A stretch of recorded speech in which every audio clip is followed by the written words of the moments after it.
बे समाव बड'लेण्ड ओनसोलनि रादाबा नोंथांमोननि गेजेराव ट्रेन दावबायारिफोरनि सायाव मोनसे बिग आपडेट लानानै फैदों। नोंथाङा 26 जानुवारि 2024 नि सिगां बहाबा ट्रेन एबा रेलगारिजों दावबायनांगौ दं नामा? जुदि दं, अब्ला बे रादाबा नोंथांनि थाखाय मिथिना लानांगौआ जोबोद गोनां। नोंथाङा फैगौ 2024 मायथाइनि 26 जानुवारि अक्ट'सिम बहाबाफोर थांनांगौ एबा दावबायनांगौ दङब्ला बे खौरांखौ मिथिना लायाब्ला रेलआव दावबायनांगौनि थाखाय इयुनाव जेंनायाव गोग्लैनो हागौ। 2024 मायथाइनि 26 जानुवारिसिम गं 29 था ट्रेननि सालायनायखौ बन्द खालामथ'नाय जाबाय इन्डियान रेलवे बिफाना। बे गं 29 थानि गेजेराव आसामनि गं 6 ट्रेनखौबो बन्द खालामथ'नाय जाबाय।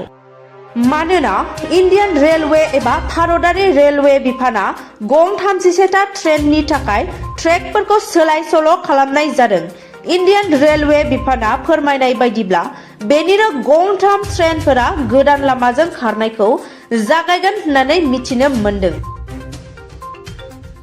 इन्डियान रेलवे बिफाना बे गं 29 था ट्रेनफोरनि गेजेराव आसामनि गं 6 ट्रेनफोरखौ बन्द खालामथ'नो लानाय ट्रेनफोरानो जादों UP 15753 आलिपुरदुवार गुवाहाटी आलिपुरदुवार सिफुं पेसेन्जार ट्रेन, DN 15764 सिफुं पेसेन्जार, 05809 UP बहागि एक्सप्रेस, 05810 DN बहागि express, 15769 intercity express, DN 15770 intercity express ट्रेनफोरा फैगौ 2024 मायथाइनि 26 जानुवारि अक्ट'सिम इन्डियान रेलवे एबा भारतारि रेलवे बिफाना बे आसामनि ट्रेननि सालायनायखौ बोखारना होथ'नाय जाबाय।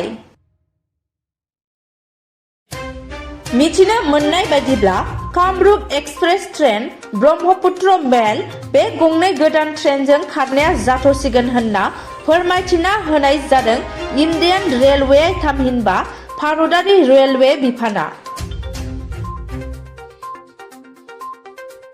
भारतारि रेलवे बिफाना बे ट्रेन एबा रेलगारिफोरनि खारनायखौ बन्द खालामनायनि जाहोनानो जादों तामिलनाडुआव गोबां अखा हानानै दैबाना जानायनि जाउनावनो इन्डियान रेलवेआ बे बिथांखिखौ लानाय जादों होनना फोरमायथिदों।